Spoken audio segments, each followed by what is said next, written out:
Hello and welcome to my review of the 8092 Lux Landspeeder. This set retailed for £24.99 or $24.99. In the US, if it was exclusive to Walmart, this set was released in 2010. It had 163 pieces, so its price for a piece was 15.9p per piece or 15.3 cents. The age range was 7 to 12 and it weighed 295 grams. The current value according to Brickset is £24 new or £15 used. It includes 6 minifigures being R2-D2, a Sentry Droid, C-3PO, a Sand Trooper, Obi-Wan Kenobi and Luke Skywalker. Looking at the top of the box, you've got a 2-scale drawing of Luke Skywalker, and on the back of the box you can see 3 other sets that were available at the time, your minifigures and the play feature. Let's get into the minifigures. This is the Sand Trooper that comes with this set. It has some printing there showing like its belt and its armor. You've got a pauldron on the shoulder, which helps to identify it as a Sand Trooper, as well as a backpack. You have a normal size blaster, and on the face printing it's quite good. You've got 5 stripes. You take the helmet off, you'll just see it's a plain black face all the way around. If you take the backpack off, you can see there's printing on the back, so if you wanted to, you could just make this a normal Stormtrooper. And if you look at it compared to the one from the 75052, that one has like more sand over it and it's got a different face print. And the 75221 version has a better backpack and printed pauldron, which looks a bit better, but for the time it was still quite a good minifigure. This is the Sentry Droid that comes with this set. In the film it's used to like sense for things and check like what the droids are and so on. It's quite simple. It's held up by a dish and 2 see-through tubes. It's got some cheese slopes on the side and a red stud. On the back it's got an antenna. It's quite nice. I do not know if it really counts as a minifigure, but on the box it's shown as one. This is the C-3PO minifigure that's in this set. It appears in 5 other sets. My one, the arm broke off, but I won't really consider that. It's all a really nice shiny gold, and the only printing is on the torso. You've got the circles and like his chest, and you've got no wires there, even though there probably should be. It's just kind of a shaded thing. On the back you'll see the printing. I like the head. I just kind of like the way it's simplistic, even though I know it's not accurate. This is it compared to the one from the Lego Star Wars annual from 2019.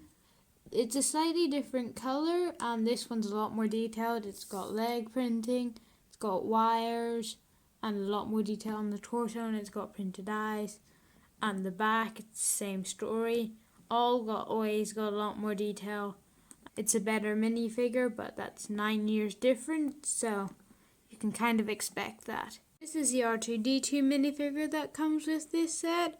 It's in 10 other sets. It's quite a nice minifigure. It's got a light blue print instead of dark blue on some of the feature ones. On the back, some of the printing's a bit wonky, which is a bit weird. There's no printing on the back or the legs.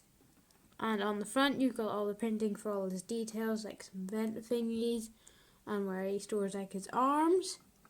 It's quite a nice minifigure compared to the one from the 75038. It's got a darker blue, so it does, and its head's silver, and it's quite a bit more accurate. The printing's tilted as well on this one. I don't know if that's just to do with it being printed on a curved piece. It might be harder to do. And it looks quite nice, but you can kind of tell that the newer one's better, even though the printing's quite wonky.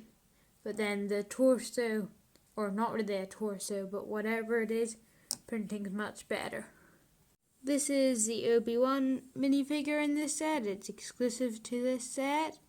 It's got nice torso printing with like his brown like t-shirt or whatever he's wearing underneath. It has no back printing, no leg printing or arm printing. And on the face, it's quite nice. You've got his beard and some wrinkles to show his age. His hair pieces, same as ones used in future. If you look at it compared to the one from the 75052, that one has a like coat or cape printed on it and has leg printing and is a lot more detailed. And the face is also way more detailed. You look at it compared to the one from the 75271, it's also a lot more detailed, and it's got printing like this part here is a lot more distinguished on both sides, and the face printing is a lot better. So overall, it's a decent minifigure, but doesn't hold up to today's standards. This is the Luke Skywalker minifigure in this set. It's got printing on the legs, and his shirt continued, but the shirt's quite a different colour on the legs. It's a bit of a mistake, but yeah, it's not too bad. On the back, you'll see there's no printing, and looking at the face, it's just kind of a normal Luke Skywalker face. And the hair is the older one. Looking at it compared to the one from the 75173, this one's quite a lot more detailed. It's got the newer hairpiece and looks a bit nicer. Looking at it compared to the one from the 75271, this one has like a cloak on him or something, which looks quite a bit nicer. It's a bit more accurate to the scene. And yeah, this is good minifigure, but it's not as good as ones from today's standards. The set itself doesn't have much in the way of playability. You can remove the top to reveal storage space where you can fit the lightsabers in it. You have to take the lightsabers apart to fit them in there. Then it closes up. You wouldn't really notice it if you didn't know it was there. The other thing the set has going for it is you can fit all the minifigures in it or on it, which looks quite nice. So it does. And if you want to, like if you're a younger person, you could have like a fight scene with these, because they included 2 lightsabers in the set, which isn't really accurate. There only is one in the movie, but that kind of would suggest to me they're kind of going for playability, so you could maybe have them fighting each other and that kind of idea. But other than that, this set lacks playability, and that is quite a big flaw in the design. Now, the design of this set is quite nice.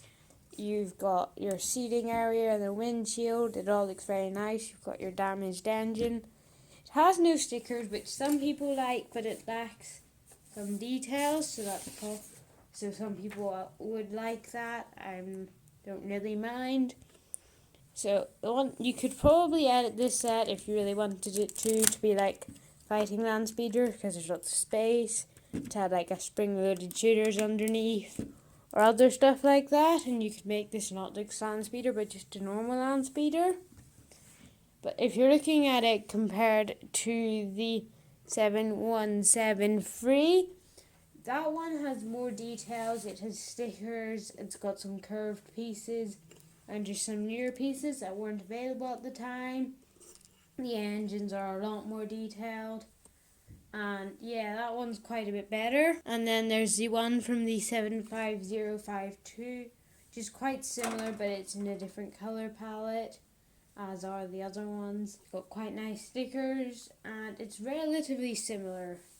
And then the 75271, the newest model, is a lot more accurate. It's got like built up engines instead of just using stickers, so it does use stickers.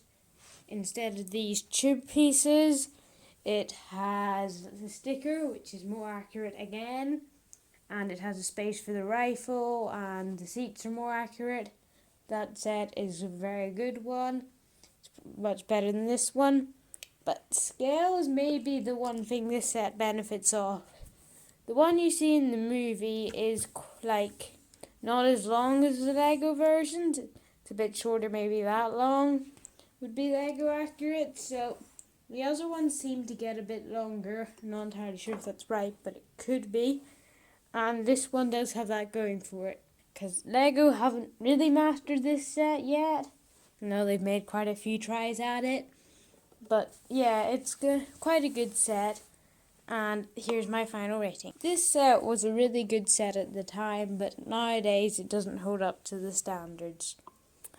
I'm going to give it a rating of 6.4 out of 10. The caption in the top left of your screen will show the 5 categories on which it's rated, and then I average it out. Thanks for watching. See you next time.